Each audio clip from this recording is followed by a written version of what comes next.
What's up, guys? I'm back with another edition of eBay Breaks, and this one centers around this card right here. I got it in the mail today. Marcus Giles Game Used Memorabilia card from 2007 Topps Allen and Jenner. Marcus Giles is a common player, but this is a game used jersey card, and so I was really or patch card, and I was really pleased to get it at the price I gave for it, but I'm really disappointed with this card. I'm calling this the milk stain card because I've never seen anything come in the mail quite like this card did. Okay, first off, I won this auction on November 19th for 49 cents plus 49 cents shipping. That's 98 cents. I was thrilled because normally game used memorabilia cards such as this sell for between $5 to $8, even for a common player on eBay. I see them sell for stuff like that all the time. That's including shipping, by the way, on most of them. And the guy had listed this that cheap, and nobody had bid on it. In the description, he listed this card in mint condition, and I mean, he had one picture up, and that was it, just the front of the card.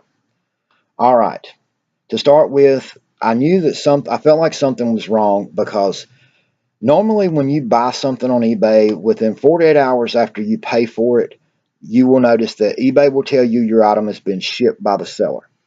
We get like a week later, and this card has not been shipped yet or anything. So I messaged the seller, and I was like, hey, I paid you with PayPal on this auction on the night that it ended, like 15 minutes after it was over, and I still haven't received my card, and I also still have not received anything from eBay.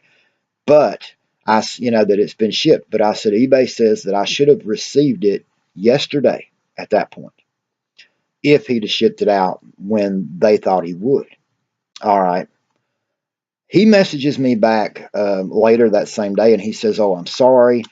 Thanksgiving holidays have me behind. I promise you I'm going to ship your card tomorrow." Now, I try to be a good guy, and I knew it was a holiday weekend, Thanksgiving weekend during that time. So I was like, yes, sure. I can understand. And he's like, you'll be getting your card probably within 3 to 4 days tops. Today's December 5th, and I finally get it. And I know that right now in this camera view, it looks like a pretty decent card. It's not mint, not by far. When I received the card today after having to wait about 2 weeks longer than it should have been, you see this top load here, how nasty and filthy it is, all the scratches and scuff marks and the gooey stains, tape, everything. It's even, I don't know if you can see it, but it's yellow tinted, and that's not the light. That is the color of this top load. And I smoke cigarettes, but I'll tell you what, it'd take me a long time smoking cigarettes to make something look that daggone yellow. You know what I'm saying?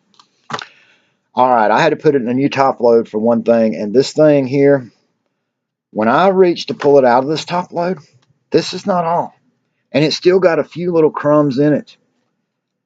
When I pull the card out, and these are thick cards, these insert memorabilia cards are, and I'm having to like reach inside of here to pull the card out.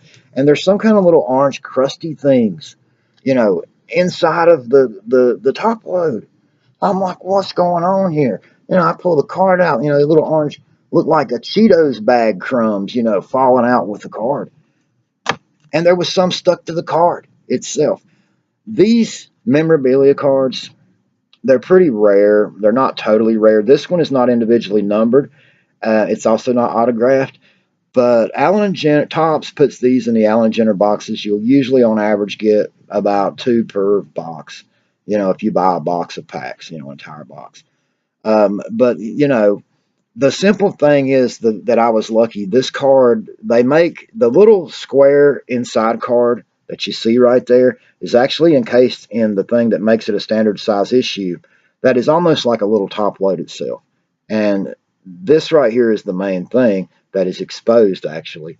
But thank goodness this was made out of similar material towards the top as a top load is. I had to take cleaner I didn't care because I only gave $1 for the card anyway, and it's already damaged. But I took cleaner because I'm going to tell you what, besides the Cheeto crumbs, there was these little white stains all over the card, all over the front. One was even right here above the jersey material, right in here, and there was some up here, little white specks, and I'm talking about like crusty looking little white circles. And I thought, what is that? So I got to looking at it, holding it up to the light, trying to figure out what is on this card. And if you've ever spilt milk on a counter or something and seen the little drops and you just leave it overnight and let it dry, that's what it was. And I took my fingernail and just raked one of them, and the crusty little white stuff, crumbled off. And I'm like, gross. So I go and get some cleaner, and I put just a little bit on them, on like a towel, and I rub it to try to get those milky stains off.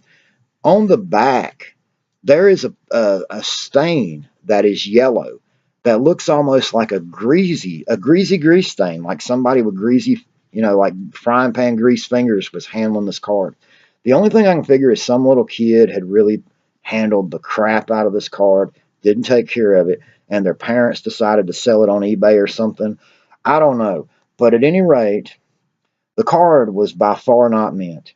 And I had to do a little doctoring on it to clean it up. I'm not really that worried about it. I can't complain that much because I got it for 98 cents altogether, shipping and all. And it is a game used card of Marcus Giles. Now, Marcus Giles is best known for being the little brother of Brian Giles, and he was a common player. I mean, he had a couple of good years in Atlanta before he ended up in San Diego, but for the most part, his career was like a disappointment compared to his older brother. And but I'm just going to tell you right now, people, if you're going to sell your cards on eBay, at least have the decency, if you're going to sell a rare insert card like this, to put it in a daggone brand new top load, or at least one that is clean. I mean, look at that. That you can't even hardly see me through the thing. It's so nasty. I mean, what is it with people? I mean, is that how you are all the time about everything? And I mean, no wonder your card only brought a 49-cent bid, but of course you didn't tell nobody that because you're on eBay saying the card's in mint condition. Right now, if I decided to sell this card, put it back on eBay, and I was honest and told about the stains on the back and everything else, I'd be lucky to get more than $1 bid back for this card. Now, in 20 years' time, when my nephew, who I'm going to end up putting this up and give it to, if he sells it, somebody, because by then this card will be a whole lot older, somebody would probably pay a premium on it because it is game used material. It was worn by Marcus Giles. That patch was a piece of a jersey he once wore. But my point is, sometimes the bargains you think you find on eBay, you get what you pay for. In this case, I got the first crusty, milky Cheetos card I ever seen in my life. I mean, I'm not totally disappointed, but I just wanted to make this video about this one card to let people out there know that sometimes these people out here, they don't really care. When you buy something on eBay, these people, you pay with PayPal, they done got their money just like that. They don't care if it takes you 2 weeks to a month to get the card. And what are you going to do? Complain to eBay about it? And I mean, and then they don't care if it comes to you and it looks nasty. I mean, they don't care if they lied to you on eBay about the condition, because once they get their money, the card's yours no matter what. And I mean, I could have put up a fuss and went through about a 3-month-long process to get eBay to give me $1 back and sent this card back to the buyer, to the seller, but I mean, I was able to clean it up enough that for that price, I was able to clean it up enough. It's still game used memorabilia. I'll put it up with cards that I'm putting up for my nephew to give him when he's a little older. And maybe it'll be worth a little bit more one day when the card is older and increases in value due to it being more rare, being an insert game use card. Or, whatever. But, just watch what you get into, because some of these dealers out there, they're not that good at taking care of their customers.